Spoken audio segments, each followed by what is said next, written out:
함께 묵상할 말씀은 사도행전 18장 12절부터 17절까지 말씀입니다.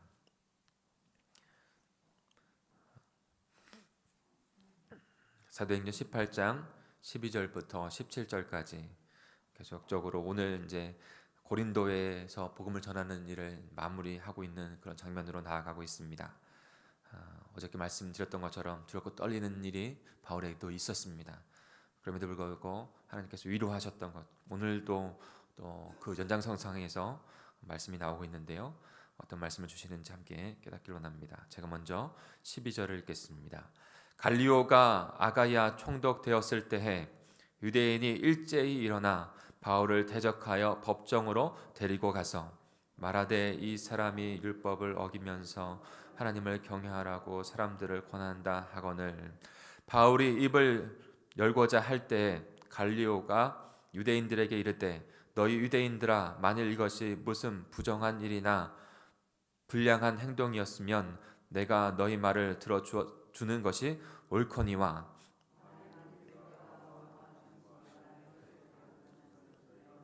스스로 처리하라. 나는 이러한 일에 재판장 되기를 원하지 아니하노라 하고 그들을 법정에서 쫓아내니 모든 사람이 회당장 소스데네를 잡아 법정 앞에서 때리되 갈리오가 이 일을 상관하지 아니하니라. 아멘. 같이 묵상하면서 주님의 뜻을 구하며 나아가겠습니다.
우리 함께 비전 신앙을 같이 볼까요? 계속 반복해서 말씀드리지만 분명히 절대적인 진리, 영원히 변하지 않는 진리가 있습니다. 그 말씀 가운데 그 하나님을 깨닫고 그 진리를 깨닫는 것이, 그래서 그것을 신앙, 신념, 우리의 믿음으로 세워가는 것이 중요합니다. 하나님은 사랑의 근본이십니다. 우리 로마서 5장 8절 같이 읽겠습니다. 시작.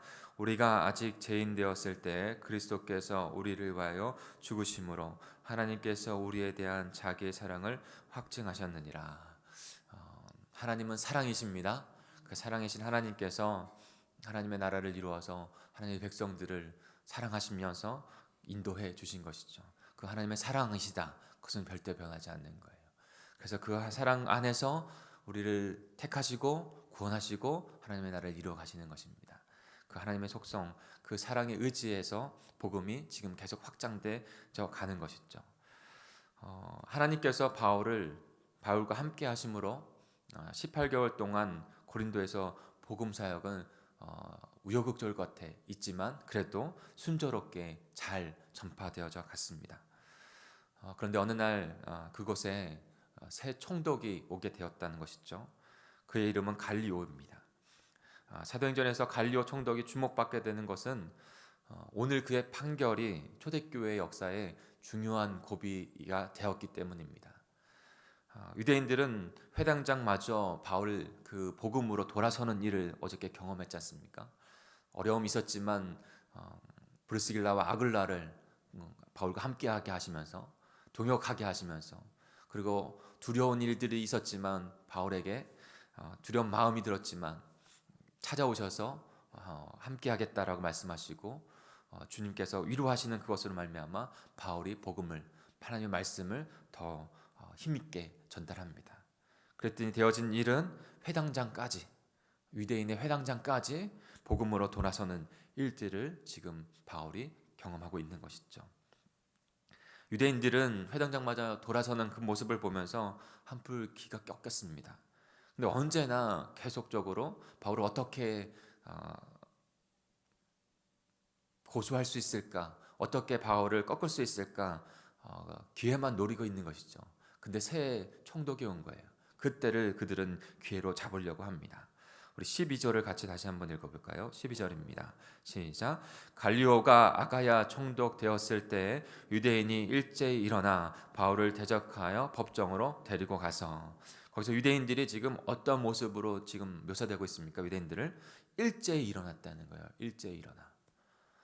힘을 합해서 한꺼번에 지금 이 기회를 노리고 이 기회를 잃어버리지 아니하고 이를 이루려고 일제히 일어났다는 것이죠. 그런데 바울을 법정에 세웠다는 것입니다. 지난주 주일에 말씀드렸던 것처럼 법정에 서는 일은 두려운 일입니다. 어려운 일이고 떨리는 일입니다. 그런데 그들이 일제히 일어나서 바울을 대적하여 법정에 지금 세운 것이죠. 고소한 것입니다. 고발한 것입니다. 근데 바울은 분명히 알고 있었겠죠. 주님 말씀드렸던 것처럼 성령께서 깨닫게 해주시는 그 세상에 대해서, 죄에 대해서, 의에 대해서, 심판에 대해서 분명히 하나님께서 심판하실 것이라는 것을 그는 분명히 알고 있었습니다. 그러기에 죽음까지도 당당하게 맞서서 복음을 전하는 그 삶을 살아가지 않습니까? 오늘 법정에 선 바울도 마찬가지입니다. 결코 물러서는 바울이 아닙니다. 그런데 하나님께서는 그 모든 것 안에서 옳은 판결이 내려지고 이 판결을 통해서 복음이 더 확장되어지는 그런 계기가 오히려 되게 합니다. 오히려 역으로 복음이 더 잘 전파될 수 있도록 하는 것이죠. 그들은 바울을 강제로 총독 앞에 끌어다가 유죄 판결을 내려서 더 이상 법적으로 복음을 전하지 못하게 하려고 하는 거예요. 우리 13절을 같이 읽겠습니다. 시작. 말하되 이 사람이 율법을 어기면서 하나님을 경외하라고 사람들을 권한다 하거늘. 지금 여기서 나오는 율법은 지금 유대인의 법을 말하는 것이 아니라 로마법을 의미하는 것이라고 볼 수 있습니다. 율법이라고 표현되고 있지만 그 고린도에서 율법을 가지고 지금 거기에서 바울을 고발하는 것이라고 보기는 어렵거든요. 그러니까 율법이라고 하는 것은 로마의 법을 의미한다고 하는 것이죠. 그래서 고발의 내용은 바울이 가르치는 내용을 문제로 삼는 거예요. 바울이 가르치는 내용을. 고발의 내용을 조금 더 살펴보면 율법을 어기면서 하나님을 경외하는 사람들을 선동한다라고 말하고 있는 것이죠. 율법을 어기면서 하나님의 사람들을 선동한다. 아마도 조금 더 근거를 찾아보면 데살로니가에서 예수님을 메시아요 왕이라고 선포한 것을 근거로 해서 지금 유대인들이 그 말을 근거로 해서 지금 고발하고 있는 것으로 보입니다. 사도행전 17장 7절에 보면 바울이 이렇게 말했거든요. 야손이 그들을 맞아 들였도다. 이 사람들이 다 가이사의 명을 거역하여 말하되 다른 임금 곧 예수라 하는 이가 있다 하더이다 하니. 그러니까 가이사 로마 황제 말고 또 다른 왕이 있다라고 그들이 말한다는 것이에요. 즉 바울이 황제와 세상에 대한 황제의 통치에 대항하여 반란을 꾀고 있다라고 바울을 고발하고 있는 것입니다. 그런데 총독 갈리오는 그것에 넘어가지 않습니다. 이렇게 말을 하는 것이죠. 너희들의 언어와 명칭과 너희 법에 관한 것이라면 내가 아무것도 하지 않겠다. 그것을 파악한 것이에요. 지금 바울이 전하는 그런 복음, 그리고 바울이 이루려고 하는 그 나라, 어떠한 나라인지 어떠한 복음인지 그가 지금 다르게 생각하는 것이죠. 유대인들은 그것을 같은 것으로 생각하고 그것을 고발하려고 했지만 갈리오는 그것을 잘 알고 있어서 그때 하나님께서 역사하신 것이 분명하죠. 그렇게 잘 깨달아서 그렇게 바울을 유죄라고 판결하지 않은 것입니다. 우리 14절도 같이 읽겠습니다. 시작. 바울이 입을 열고자 할 때 갈리오가 유대인에게 이르되 너희 유대인들아 만일 이것이 무슨 부정한 일이나 불량한 행동이었으면 내가 너희 말을 들어주는 것이 옳거니와. 총독은 바울이 자신을 번호하는 것을 막습니다. 바울은 결코 물러선 것이 아닌 것이죠. 분명히 복음에 대해서 자신이 잘못이 없다는 것을 분명하게 말을 하려고 하는 것이죠. 그때 유대인들에게 갈리오가 총독이 말을 하죠. 무슨 부정한 것이나 불량한 행동을 하지 않았다는 것이에요. 복음은요, 아무리 사회가 그들을 핍박하고 위법한 일들을 했더라도 그거에 대해서 맞서서 무기를 들거나 맞서서 어떠한 불법한 행동을 하는 것이 아닙니다. 방법이 틀려요. 그 불의한 것을 그대로 넘어가진 않지만 그에 대한 방법이 틀립니다. 예수 그리스도께서 십자가를 가졌던 그 길대로 기독교인들은 가는 거예요. 그러니까 언제나 기독교인이 선 곳에는 피스메이커, 평화의 왕, 평화의 백성으로서 그 가정과 그 지역을 변화시켜 가는 것이죠. 불의는 타협하지 않습니다. 그러나 그 불의를 만들어가는 방법은 세상과 다른 것이에요. 그러니까 세상을 번역할 수 있는 올바른 평화의 그 중심이 되어가는 것이죠. 지금 바울이 그렇게 한 것을 갈리오는 잘 알고 있었어요. 그러기에 어떠한 해도 사회 가운데 영향을 끼치지 않는다는 것을 알고 있었습니다. 우리 15절을 다시 한번 읽겠습니다. 시작. 만일 문제가 언어와 명칭과 너희 법에 관한 것이면 너희가 스스로 처리하라. 나는 이러한 일에 재판장 되기를 원하지 아니하노라 하고. 네. 총독 갈리오는 유대인들의 고발의 문제는 언어와 명칭과 너희 법에 관한 것이라고 스스로 처리하라고 판결을 내립니다. 로마 총독이 공식적으로 로마의 그 집에 로마의 제국이었지 않습니까? 그러니까 로마의 그 복음이 잘 퍼진 것에서 어떻게 하면 빠른 시간에 이렇게 퍼졌을까? 기독교 역사학자들이 파악한 것 중에 하나는 복음의 능력이 있었지만 초대교회의 능력이 있었지만 또 하나는 여건들이 있었는데 그 여건들은 바로 로마라는 거예요. 로마가 그 제국 넓은 영토를 지배하기 위해서 길을 잘 닦아놨거든요. 배가 잘 다닐 수 있겠거든요. 그리고 안전하게 했거든요. 그 가운데 복음이 잘 퍼졌다는 거예요. 근데 로마의 그 한 지역을 담당하고는 최고의 권리자, 정통인 총독이 그 바울의 복음 전하는 것이 어떠한 불법도 아니다라고 지금 판결을 내리는 것입니다. 선언하는 것입니다. 한마디로 말해서 복음이 이제 더 자유롭게 된 거예요. 합법적으로. 사랑하는 성도 여러분, 이 사건은 복음 전파에 있어서 중요한 계기를 맞이한 것이나 다름없습니다. 정통 로마 관리가, 그냥 그 속국의 관리가 아니에요. 정통 로마 관리가, 총독이 복음 전파하는 것이 합법적이다라고 판결을 내렸기 때문에 더 이상 이제 로마 전 지역에서 복음을 전하는 것이 불법이 아닌 합법적인 행위로 된 것입니다.